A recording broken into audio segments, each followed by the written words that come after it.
Hello everyone, কেমন আছো সকলে? আশা করি তোমরা সকলে ভালো। আমিও বেশ দিব্যি আছি। রূপুর ডায়েরি চ্যানেলে তোমাদের সকলকে ওয়েলকাম আমার নতুন আরও একটি ভিডিওতে। এসে গেছে দাঁত বার করতে।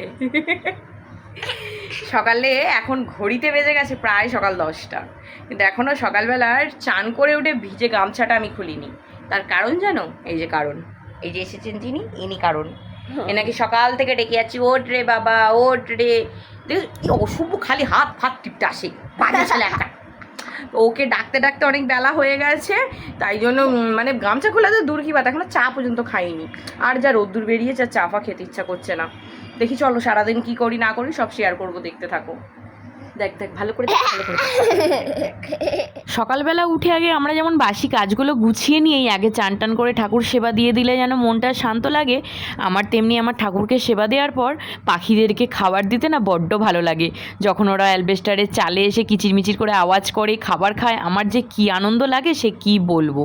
ভেবেছিলাম চা করব না সকালবেলা, কিন্তু বর্মশাই বাজার করে এসে বলল একটু চা করো খাই, তাই অগত্যা চা বানালাম, খাওয়া দাওয়াও হলো। ভাঙি না, আমি ম্যাগিটা করবো কি করে? এটা খেয়ে পড়তে চলে যাবে, ঠিক আছে? না, কালকে তুমি পড়তে যাওনি। আমি করে দিচ্ছি, টপ করে খাবে, টপ এই দিক দিয়ে খেয়ে আর পড়তে চলে যাবে, ঠিক আছে?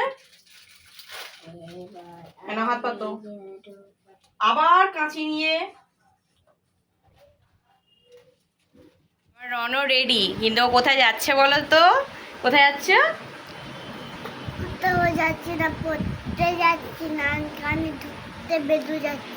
বলছে কানে ঢুকছে, আমি এখন বেরু যাচ্ছি, পড়তে যাচ্ছি না। যাই হোক, ও রেডি হয়ে গেছে, ব্যাগটা কাঁধে নিয়ে। চলো ওকে আগে পড়তেটা দিয়ে আসি। চলে এসেছি পড়তে দিয়ে, ব্যাস আমি এবার 2 ঘন্টার জন্য পুরো ফ্রি, নিশ্চিন্ত। আমি সেই 1টা-1:30টার সময় ওকে আনতে যাব। থাকুক ও পড়াশোনা করুক, আমি এদিকে ঝটপট রান্নার জোগাড় করতে চলে যাই।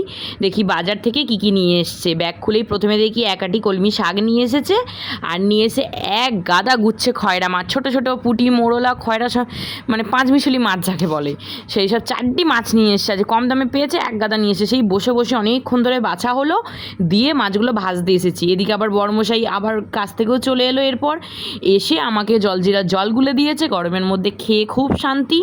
ভাতও হয়ে গেছে, শাক ভাজা হয়েছে, পটল ভাজা হয়েছে, আর এখন একটু একটু করে মাছগুলো ভাজি।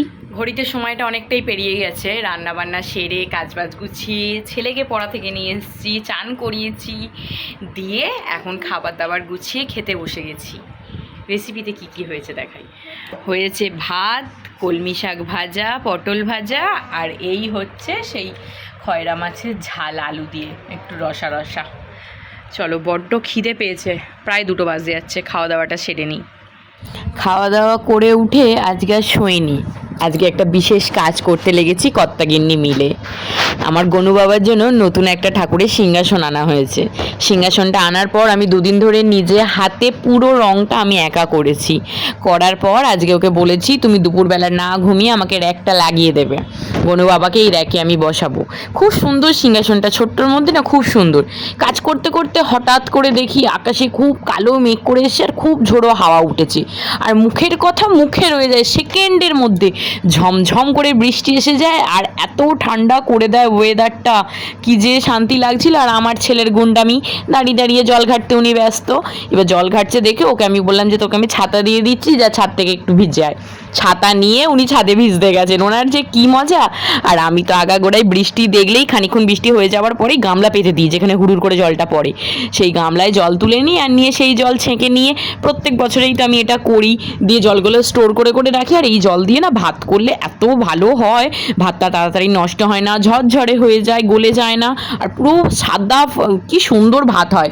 তো সেই জলগুলো তুলে নিয়ে এবার এলাম ঘরদোর গুছোতে, কারণ র্যাকটা করে দেওয়ার পর নিচে ডিল করেছিল, যেহেতু ডিল ফিল করে চতুর্দিকে ধুলো উড়ে গেছে, তারপর গনু বাবাকে টেবিলে নামিয়ে রেখেছিলাম, সেইগুলোকে গুছোতে হবে।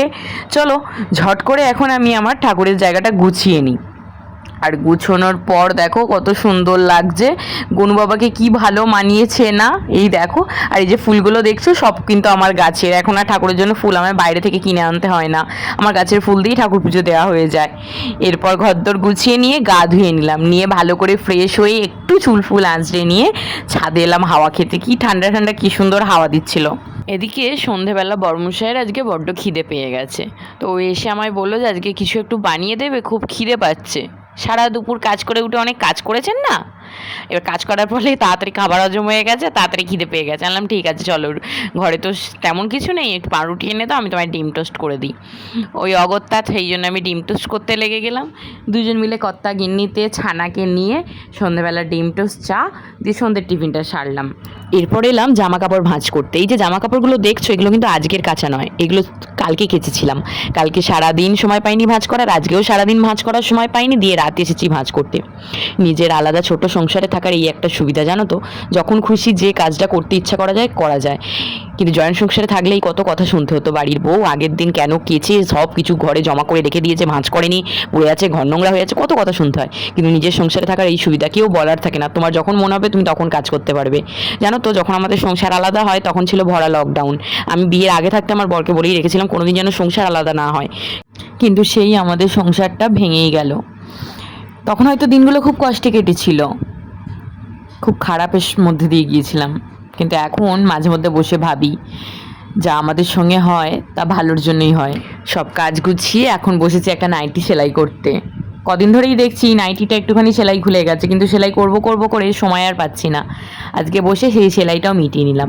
এরপর রাতের রান্নার জন্য ভাত বসিয়ে দিলাম একদিকে, আর তরকারি সব তো আছে, এই দিয়ে রাতের ডিনার সেরে নেবো। যাকে এইভাবে একটা সাধারণ দিন শেষ করে দিলাম। দেখা হচ্ছে আবার খুব তাড়াতাড়ি, টাটা।